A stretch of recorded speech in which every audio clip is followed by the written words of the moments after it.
Welcome viewers to the program known as Know Your MCA. I am Priska Mosonik.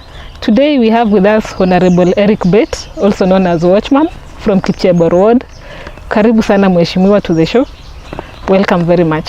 Thank you. Okay, so tell us about yourself, your background, education, and even the origin of the name Watchman. Yeah, thank you Priska, and thank you for welcoming me to the show. My name is Eric Kipchebor Bett, member of County Assembly representing Kipchebor ward in Kericho County. I was born in a village called Kimungen in Motobo sub-location, township location. I studied in a school called Kipchebor Primary School and finished my KCP. Thereafter I joined Kericho High School and finished in 2002. And thereafter I joined University in Nairobi, that is USIU Nairobi. I did a Bachelor of Commerce in Business Administration with a concentration in finance.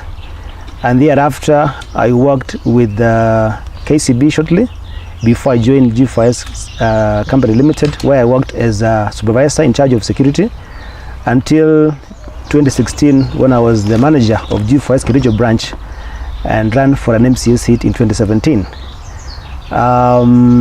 Yeah, that is it. Okay. Yeah. So as the MCA for Kipchebor ward, yep. The key mandate of MCAs is oversight, legislation, and representation. Kindly tell us your part in legislation in the County Assembly. Thank you so much, Priska. One of the reasons, so one of the key roles I do as an MCA is legislation. And I've sponsored 3 bills, but I want to highlight one which is dear to me. The bill is called Kericho County Revenue Allocation Bill of 2020, and this bill sought to share revenue in a formula across the 30 wards in Kericho County, because we've been sharing resources in the county equally, which is not right, because the demographics of Kericho County are not the same. We have different population and different also geographical size, and also poverty levels are different. And so this bill sought to secure funding for each ward, in which the MCA would have a chance to do public participation and get to know its priorities for the people of the ward is representing. And so this bill was passed last year, and is yet to be operational. But I'm sure once it is operational, we'll be able to get to feel the kind of resources sharing in the county, and each ward will be able to do its objectives, its priorities right, based on this bill. Okay.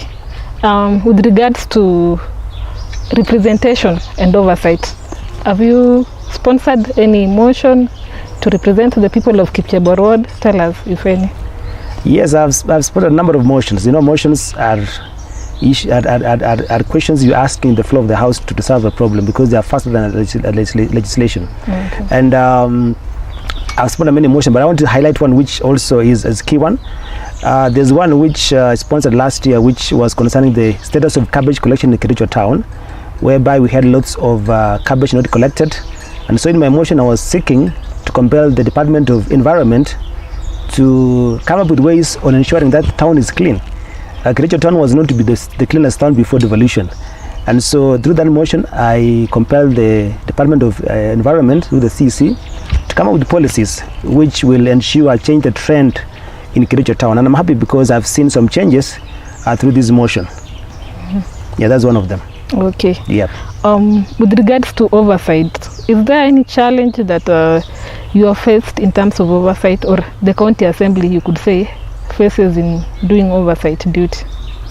Yeah, we have many challenges. First and foremost is that we do not get to get information from the county executive on the kind of documents required for oversight. Remember, Priska, that to do oversight you must have all the full information in terms of if you are doing oversight of a project. Let's say, for example, a road is being done in your ward, then you must be armed with what we call the scope of works for that work. You must also get the drawings, and you must also be abreast with what is happening, so that you're able to know the kind of works being done. So the challenge that we have first is, of course, access that information. The number 2, of course, is basically also the scope. You know, there's separation of powers. Sometimes you try to do oversight and the executive feels like you are micromanaging. So there's a thin line between oversight and micromanaging the executive. So it has been a very thin line, because you try to do this and you sometimes get resistance from the executive, who may think that you're trying to micromanage what they are doing. So that's been the challenge, but so far I can say we have done above board. Okay. Yep.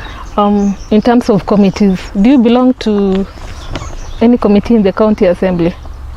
Yes, I am. I belong to committees. I belong to the Committee on Budget and Appropriation. I'm also in the Committee on Finance and Economic Planning. I'm also in the Committee on Implementation, where I'm the chairperson, and also Committee on Cooperative Management, where also I'm a member. Okay. Yes.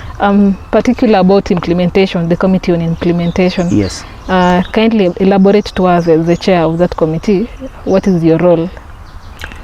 The Committee on Implementation, his role is to follow up on committee resolutions in the floor of the House, and follow also on the bills that have been enacted by the County Assembly and House resolutions.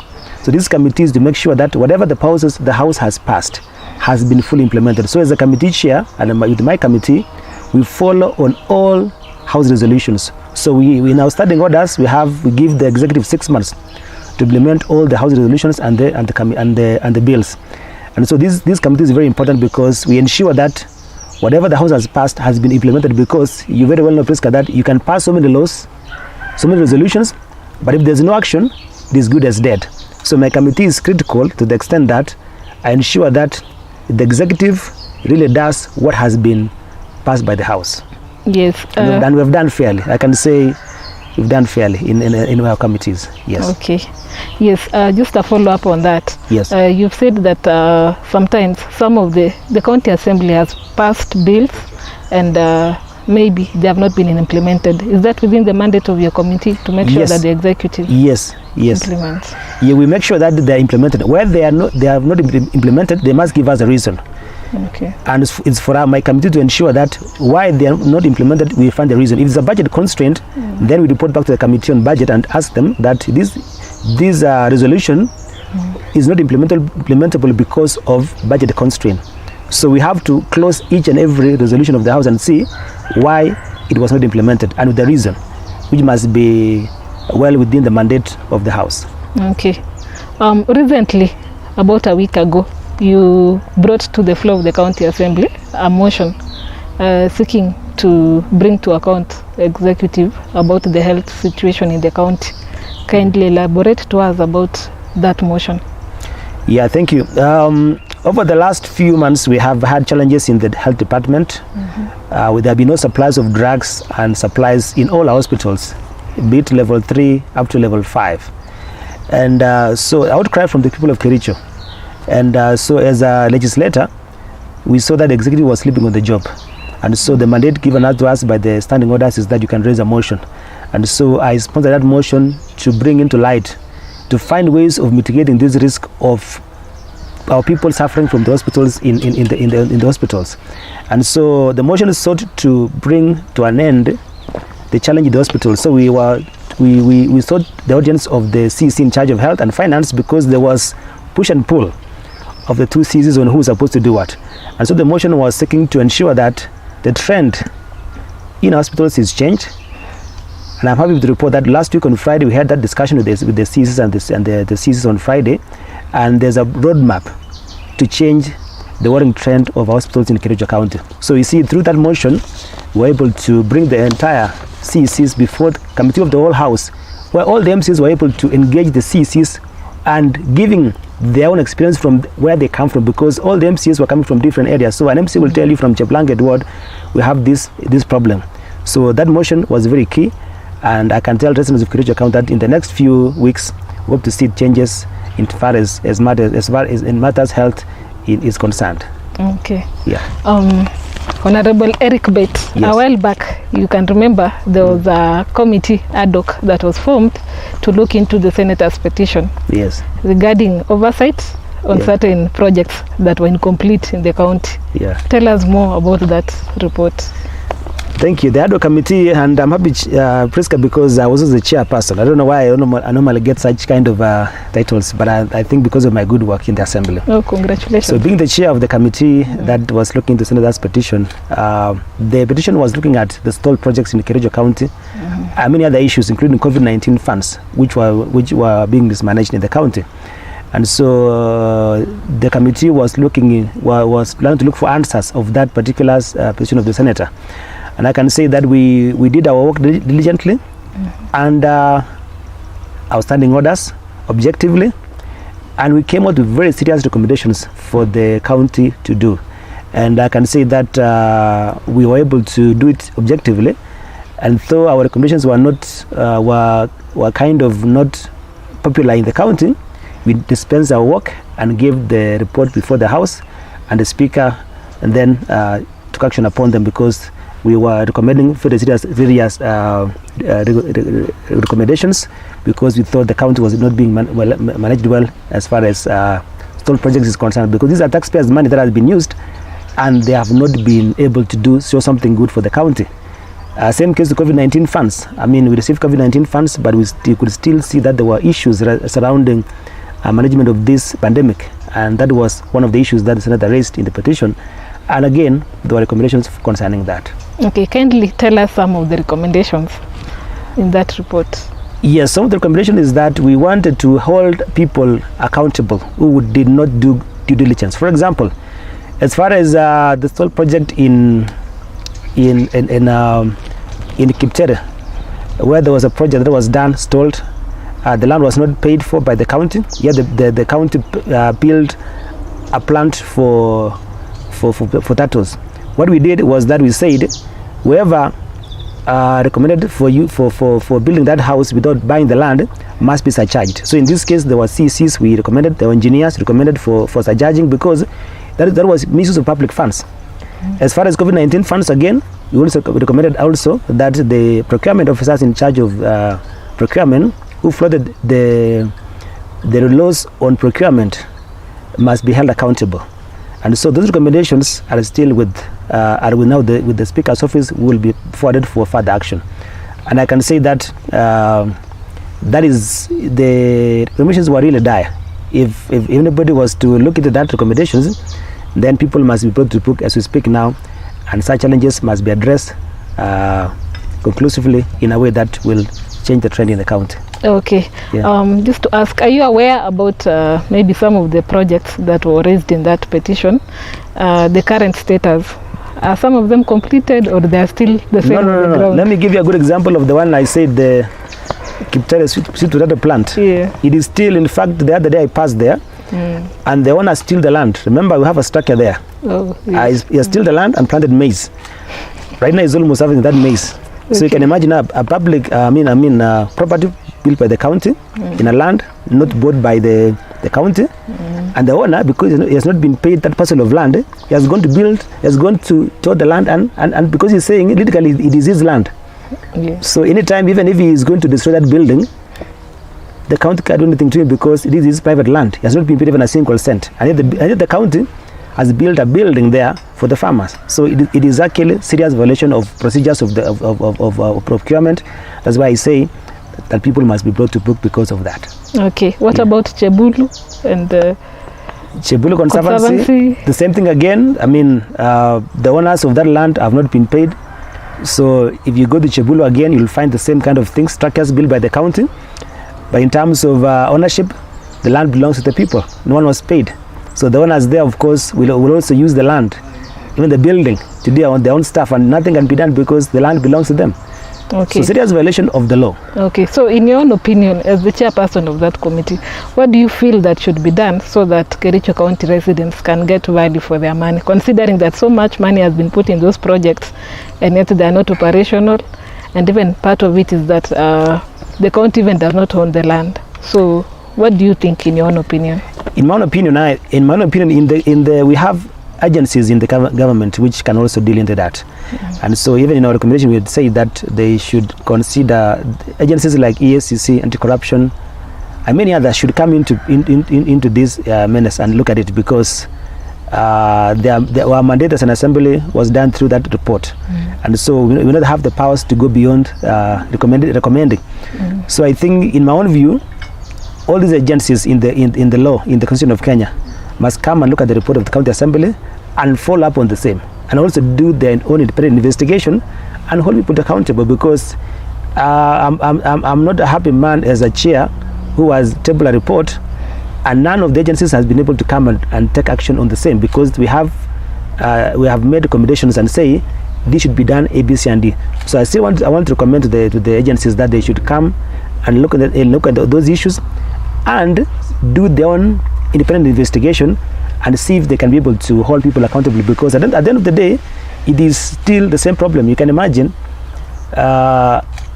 in this case, a land whereby you put public money on private land, no documentation, and money has been lost, and you have not bought the land, and time has moved on. So you see, somebody must be held responsible for that.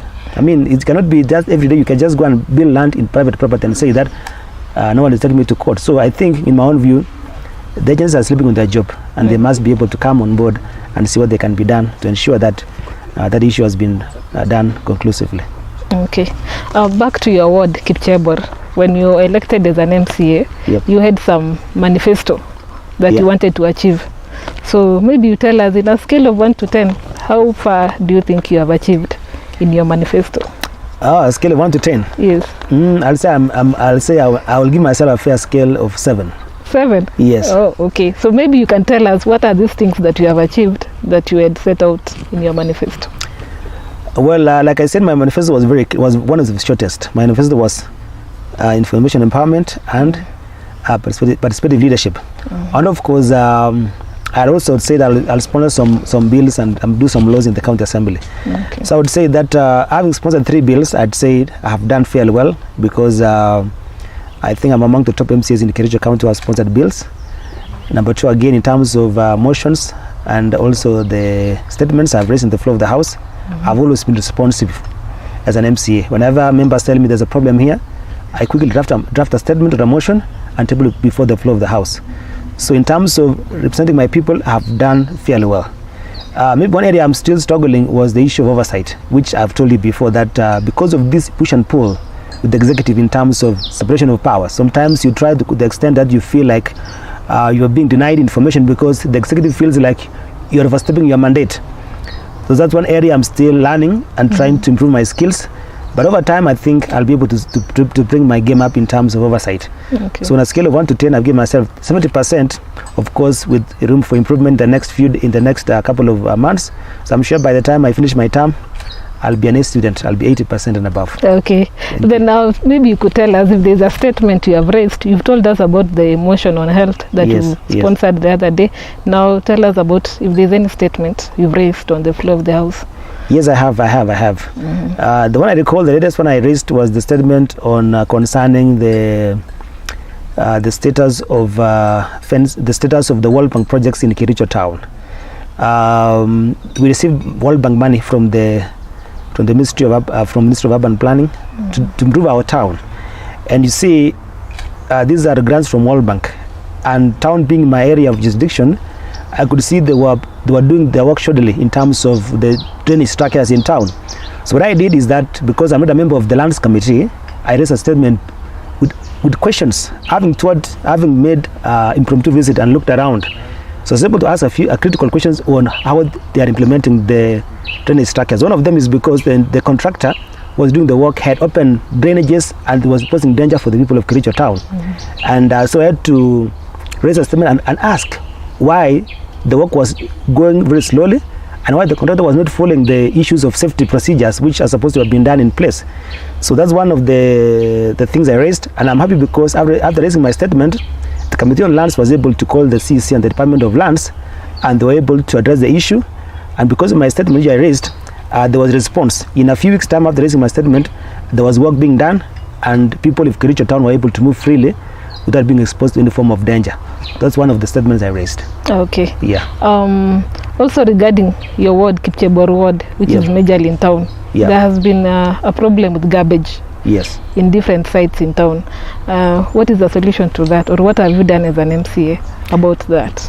Well, first and foremost, an MCA have always been talking with the Department of Environment, and one of the things they have told us, they have told me as an MCA, is that they needed more funding from the budget.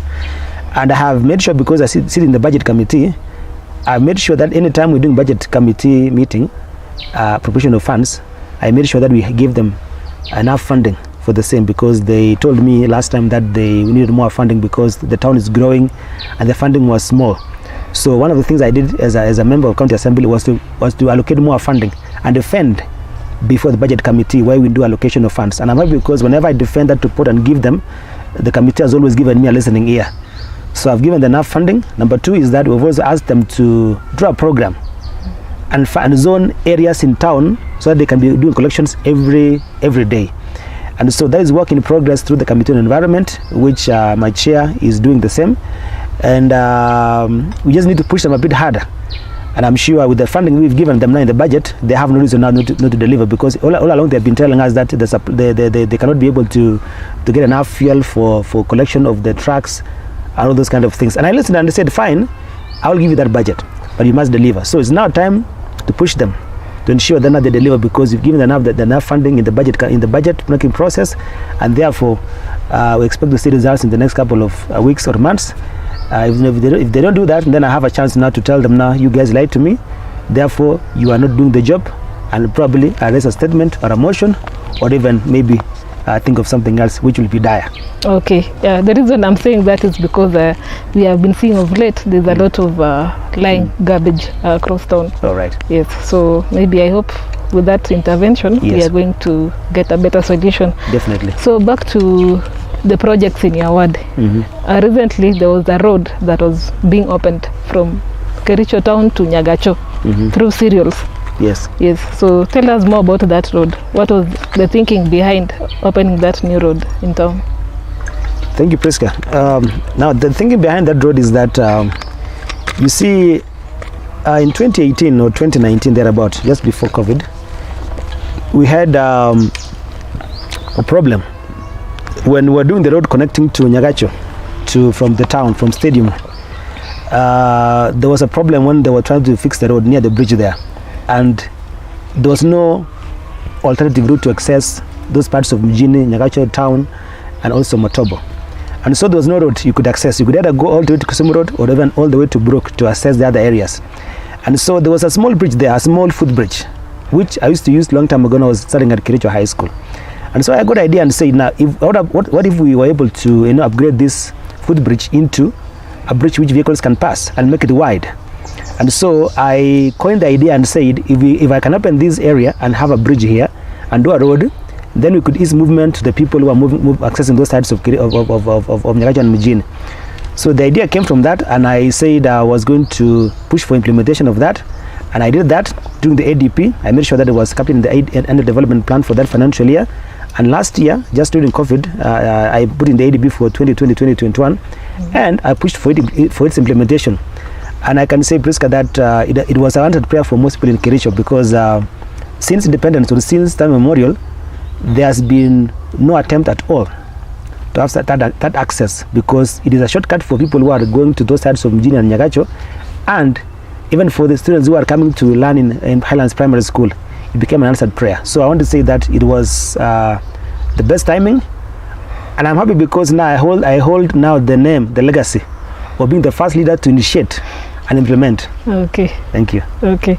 So what are some of the challenges you have faced as an MCA in Kipchebor ward that you feel that if they could be addressed, or they need to be addressed, so that as an MCA you are able to deliver your mandate? One of the biggest challenges is the electorates, the people who elected me into office. Okay. Now I want to say that without blinking an eye, because the demands from my electorates are different from what is in the Constitution of Kenya.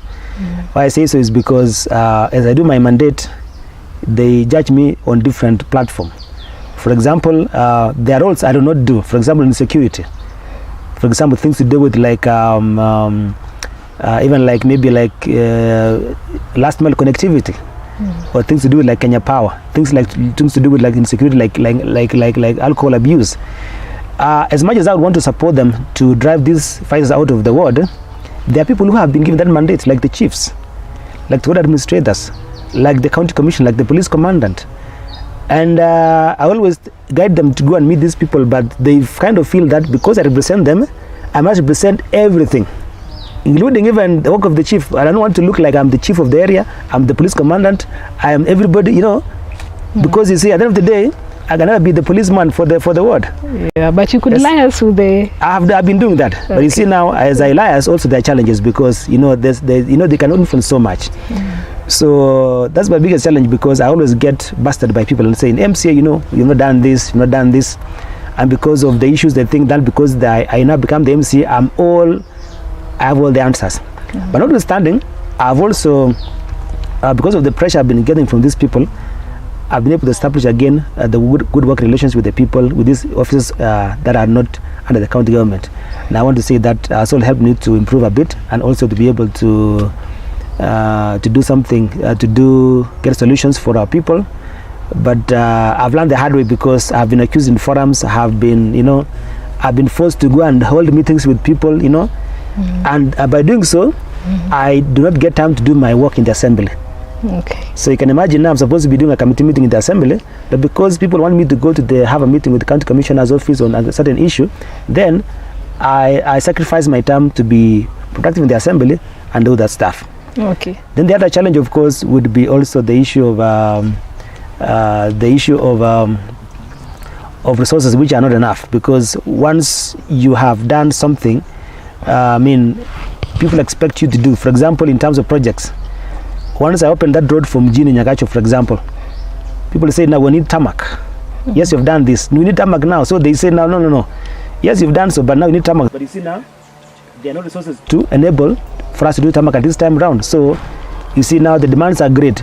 The resources are limited, and we cannot do everything at once. But with time, of course, we'll be able to do much for the people we represent. Okay. So you're one of the youthful MCAs that we have in our county assembly. So so many people look up to you. So what message would you have for the youth that look up to people like you in leadership, and maybe they're thinking even of joining politics? First and foremost, I tell them, welcome to the race. It's possible, it's doable. Yes, you can.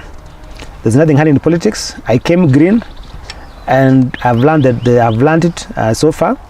And I want to tell them, I want to tell the young people that they can vie for these positions, but let them come with a mindset of learning, because you can never be sure of what you'll do until you get there. So come with an open mind, and always consult, always learn, and always have your name to guard. So the key thing is integrity that you must hold, and you must keep learning, because in this field of politics, it is always a tough game. Always balancing between politics, and delivering. All these things become a difficult task for a young person, but it's doable once you get that chance. Just ensure that your manifesto is very clear to the people that you want to represent, and as soon as you come into office, ensure that you are able to deliver and communicate frequently to the people on the challenges you are facing, so that they appreciate the fact that you are not perfect in what you are doing. So that is my message for the young people there, that yes, it can be done. I've done it, and also they can do it if they get the chance to be an MCA like me in the near future. Okay. Yep. So what about the Election Act of Kenya that requires MCAs to have a degree, a mandatory degree qualification? Yeah. What do you think? Is it something that is to be lauded, or it is something that is not necessary? Well, in terms of degree, I think if you look at the roles of the MCA in the Constitution of Kenya: legislation, representation, and oversight. Just to be very honest, if you are to progressively do those roles, you need some background of education. Yes, it might be a degree, but at least some level of at least a diploma level, in my own view. So I think it's a requirement, because remember, the CECs who were supposed to oversight are supposed to be degree holders. The County Government Act of 2012 stipulates that any CEC must be a degree holder. So you can imagine now, through a committee, holding a CEC accountable for things he has done in the department, yet all of you are Form 4 leavers. Surely, how can you be able to critique and ask questions on this CEC who is educated more than you? So I think, in my own view, you should be at par. MCA and CEC should be at par in terms of education, so that enable checks and balances to be done effectively. So the law, in my own way, is not regressive. It is to improve the assembly, to be objective. So that law, in my own view, should be upheld, should stay, because it will ensure, therefore, that the assembly plays its mandate very well. So lowering it will mean therefore now the executive will always be having their way out, because they can manipulate the MCAs who are not dedicated, because they'll tell the MCA, you know, this and this, and you don't have capacity to be able to critique the laws, the budgets, and even the policies. So in my own view, your degree ni ya muhimu. Okay, but there are people on the other side who said that you know, leaders are born, they are not made, they are born, so you don't need to have any education. So I would have agreed on that if the role of an MCA is not legislation. You see, the role of an MCA is, you know, that person talk about representation. You see, if you argue from that, then you're saying now MCA is just doing representation, full stop. But if you're doing oversight and legislation, you need a degree, you need some level of education. So I agree to some extent that, unless now we amend the law and say now MCA is only to represent the people, full stop. Okay. But now if you talk about MCA who's opposed to legislation and oversight, then you'll be ill-equipped to do those roles. Okay. Yeah. Oh, so what are some of the lessons that you can say that you have learned in politics for the term? 3-4 years you have been in politics. Well, I've learned first and foremost that not to make promises you cannot deliver. I've learned to keep communication with my electorates, that if you say something and you don't deliver, people hold you accountable with that issue. And people push you sometimes to say things you don't want to do. People ask you to make promises, and if you fall in that trap of saying those things, they will hold you accountable in the next few years and tell you, you'd say this, you'd say that. So I would say that politics for me, when I was being elected, I thought it was going to be rosy, easy. I just go to the assembly, pass the law, you know, do a statement, do my committee. But now there are other roles which we're supposed to be doing, and they are not in the Constitution of Kenya. For example, the social aspect of what we do. People expect us to do arambe's, attend their parties, birthday parties, weddings, anniversaries. Okay. Because if you don't do that, and then they say, this guy you could go ground. That's a local term that means that you are not in touch with the people. So it's balancing between now the roles of the roles in the assembly, and all that is a tough balancing act. And then of course again the issues of budgets which are dire, because you go to a place and people tell you, MCA, do for us this road, do for us this one, and there's no budget for the same. So you know, you tell them I'll try. When you tell them I'll try, they think you have said you'll do it. So next time they'll see you tell MCA, you lied to us because you told us you tell them no, I was going to try because we have a procedure. Then number two again is that the procedures in government are a bit lengthy, bureaucratic in nature. And so you can find a project that you want to do it in a short time because of the nature of procurement processes and bureaucracy in government. You cannot be able to do it in a shortcut. So because again your people you represent will not want to understand why 1 year down the line you're still planning. What are you planning since last year? And sometimes they don't know it's because of the issues of the laws, because of the issues of budgets, again issues of the money flowing and it's that kind of stuff. So again, you carry the name of being effective. Yet in simple terms, it's not your call. You just represent, you're trying to do your best, but of course, you cannot be able to force government to release money or even to be able to finish a project in time, because again, they are contractors, whom again, some of them are good, some of them are bad.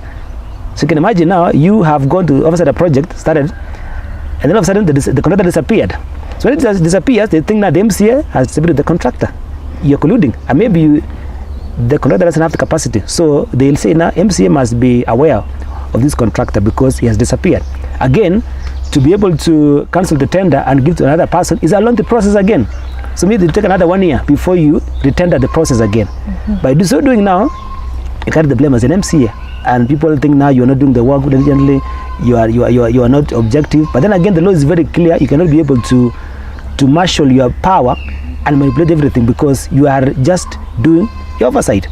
So that is the challenges we've been facing in the summary as an MCA. Okay. Yeah. We normally see you do short clips on maybe on social media platforms about giving ultimatums to maybe, for example, contractors who have not delivered on their mandate. Maybe they are open drainages. Yeah. Is that your style of oversight? Yes. You know what? Again, it's what we call social justice. You know, sometimes when you go to the media and you make noise like that, probably Big Brother is watching out there. You never know who it is. It could be somebody from the government sitting there, and they might react and say, let's help this MC, he's struggling. Okay. So I do that because I always believe there's a Big Brother watching out there. Okay. in form of maybe somebody may say, I knew it, this is something. And then you see, when I do that, I try to show the problem. You see through now, when I go and say, now there's an open drain here, and I show it live, and I complain, and I also get people saying the same that have, this problem is, the people see now, people now be able to connect and say, it's really a real thing. Sometimes when you do something in the floor of the house, it looks like stories. But when you go now there and you focus on that using a video, and you talk about it, get people to talk about it, it becomes real now. People see now the gist in it, because statements in the floor of the house are as good as you release them. But a video, an interview from the locals, a cry from that mama saying that Mheshimiwa have been suffering here, has some input there. So again, in my own way, that's helped me, because sometimes let's say when you're in recess, for example, what do? I wait until you come from research to come. So I use my social media to say, to make noise, to do my oversight, so that now at least I have a chance before we resume from that recess, I'm able to push something in the floor of the house, and that is through social media. So in a way, it is like a plan B, to push things to happen in a way. Okay. Yeah. Is that yielding results? Definitely. In fact, it's yielding more than this one for the assembly. Oh. Yes, it's yielding more because I put pressure. Okay. Yeah, because you see, I do letters. I even have my letterhead. I do letters. I write to the people. I give them ultimatums. I tell them now we're going to do this. And you see now, no one wants to face the wrath of the locals, the power of the wananchi or the MCA, because now when you tell me, I'm going to come and destroy this fence because it's poorly, somebody out there feels like I will go at a loss. So by that ultimatum now you'll get some results. Okay. And you see now it is faster, it is intimate, because I give ultimatum for 3 days or a week. Okay. So before a week elapses, people come on the ground, they assess the situation, they improve it, and and it's a win-win for the people. So in my own view, I don't intend to destroy, I intend to heal. Okay. And by giving ultimatum now, you get to see the response and you get a solution. So that's what you want at the end of the day. Where do you see yourself in the next 10 years? Will you still be in politics? Yes. I think I'm here to stay in terms of in leadership. Okay. Politically, yes. Maybe not. Maybe in terms of elected post, yes, to some extent. I'm also looking at also other options, looking at also other positions in government, not necessarily elective, because I feel I can serve both in elective and appointed positions. But in the next 10 years, I see myself probably I'll be a member of parliament for Inamoy, or as a senate, or even the long shot could be the governor. Oh, yeah, that's nice. Yeah, things like those. Yeah. Okay. Yeah. Is there somebody you look up to maybe in the political scene, or someone who is your role model? Yeah. Is there anybody? Oh yes. In the locally here in Kenya, I admire Kipchebor, the governor of Makueni County. Reason is because this is a man who stood by his principles. Remember, Kipchebor was impeached by the MCAs in the first term because of his ground, because he did not entertain corruption and shoddy work. He was impeached, of course, but he defended himself before the Senate committee. He was cleared, and he was elected overwhelmingly by the people of Makueni. And the things he has done are things I've always admired to do. The small things, the little things you do, like that bridge I constructed to Nagacho. Something so small, but big results. So this is one governor I admire, because he has been able to turn the little resources he has in this county into big things by using an approach of participation with all the people. Because in Makueni County, every project, people must be involved. And that is why I like about Kipchebor. So he's my mentor in terms of, I admire him because he has done things. In fact, when he was implementing, I feel like now this is the guy. It's like me. It's like me in a small way, because the things he was doing are the things I've been dreaming as a leader, and say that I want to do this. So because he has been the governor, he has done more because he's in the executive arm of the government. For me as an MCA, I've been not be able to do much in terms of execution because of my role as an MCA. But I admire Kipchebor because he's a guy that has done simple things in a big way. Okay. Yep. Now, away from politics, do you have any hobbies when you're not in the county assembly? Yes. Yeah, things you do at your free time. Yes. When I'm not in the assembly, I'm a farmer. Oh. Nice. I do serious farming. I'm a beekeeper. Oh. I also do fish farming. Oh. I also do commercial tree farming. So for me, naturally, I do lots of farming. And this is my passion. So whenever on weekends, whenever I'm free, like today on a Monday after today's session in the afternoon, Probably I'll go to my farm, check on my bananas there, feed my my fish in the fish pond, get some home for dinner. Oh, nice. So I do that. I decided to do farming because it's my passion, and I feel like this is one of the areas that we can be able to do and supplement, and also show our young people that you can also succeed in farming, because farming is a dirty job. You know, when you wear gumboots and you have your dirty hands, you know, it is to show that, you know, you can still make money from that, not the white collar jobs, because people think like the white collar jobs are the only things you can get money. But I've always done farming just to show that you can do it. And last week I went to harvest my honey in my farm, and I was doing it myself. I have a bee suit, and I was able to harvest some good honey, which I'm enjoying every night, just to enjoy, to feel the sweetness of honey, of which I do as a part of my business of apiculture, which is the practice of beekeeping, and many others. So that's what I do, of course. And I also like traveling. Whenever I get time, I also like traveling and moving around and just visiting new places. But mostly I do farming in just small way, and I enjoy it. Yeah. Okay. As a young leader, unemployment is one of the issues in our society today, even in Kericho County. So many youths graduate and they don't have jobs. What would you suggest so that the youths are able to get into employment? First and foremost, the youths who have graduated from employment, I think the first thing they need to do first is they need to brand themselves. Branding is very key. You see, I tell young people that, you know, when you graduate, remember there are many graduates out there, but how do you brand yourself to be the best in the market? So you must get your CV right. You must be able to demonstrate in your CV what you can do, because nowadays people don't look at academics only. They look at leadership abilities, they look at competences like listening skills, you know, problem solving skills. So you must demonstrate that in any process. And I think that is the first thing I want to tell the young people, that when you are a graduate from any particular technical course or a degree course, you must be able to demonstrate competence beyond academic, the A's you have in your CV. Number two also is that to tell them that once you are a graduate, have open ideas. Do not close your mindset for that what you've studied. Always look beyond what you've studied, and always embrace new things. For example, for me, I did when I graduated with Bachelor of Commerce in Finance option. But my first job after doing the internship at the bank, I went to security company, G4S. No training in security studies, but I found myself there. So what did I do? I embraced the new industry. I learned from the ropes, and in so lying, I was promoted from a supervisor to be a manager. And you see now, so you can study maybe let's say engineering, but you end up in the banking sector. You can study maybe, let's say, teaching, but you become a banker. So I want to tell young people that, you know, if you are a graduate, you have been blessed to have gone to a school and you have come out as a person. Try the same. Again, if you have land like me, maybe you come from a home where you have a piece of land. Try agriculture, try agribusiness.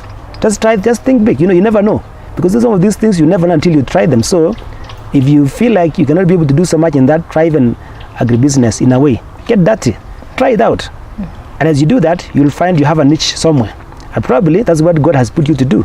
So let's not just cry and say, oh, if you're doing the government, hakuna kazi. Yet you can be able to employ yourself, or even do something that you thought you couldn't do. Okay. In your closing remarks, tell us about maybe you could give us a parting shot to the people of Kipchebor Ward in your final remarks. All right. Yes. So I want to tell the people of Kipchebor Ward, first and foremost, thank you for the time you've given me to be MCA for 5 years. I really thank you, because it's an honor. I want to say that I have done my best in this term as an MCA for these 5 years in office, and I've always been fighting for your interest as an MCA. I'll keep doing so, and I want to assure that come next year, I'll be able to show you what we have done for the last 5 years.